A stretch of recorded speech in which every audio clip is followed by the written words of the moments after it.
नाशिकमध्ये काही कॅफेंमध्ये काही तरुण तरुणी एकत्र येऊन तिकडे अश्लील चाळे सुरू असल्याची माहिती आमदार देवयानी फरांदे यांना मिळाली होती। त्यानुसार त्यांनी आज गंगापूर रोड परिसरातील विद्या विकास सर्कल येथे मोगली नामक कॅफेवर स्वतः छापा टाकला। तेथील परिस्थिती पाहून त्यांना यावेळी धक्का बसला। काही तरुण तरुणी तिथे गैरवर्तन करत असल्याचे त्यांच्या निदर्शनास आले। या प्रकरणाची त्यांनी पोलिसांना माहिती देताच पोलिसांनी काही जोडप्यांना ताब्यात घेतले आहे।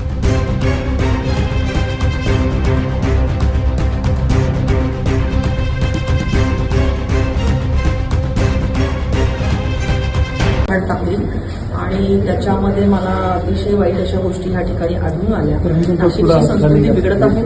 नाशिक शहर पोलिसांनी ह्या विषयावर तातडीने काम करायला पाहिजे आणि गंगापूर पोलीस स्टेशन असेल, सरकारवाडा पोलीस स्टेशन असेल, यांच्या हद्दीमध्ये हे सगळे विषय असे चालू असताना ह्याच्यावरती आजपर्यंत कारवाई झालेली नाही।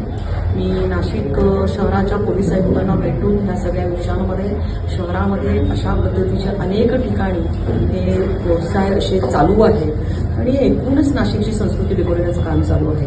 कॉलेजेसमध्ये देखील मुला मुलींच्यासाठी जो अटेंडन्स जो आहे हा कंपल्सरी करायला पाहिजे।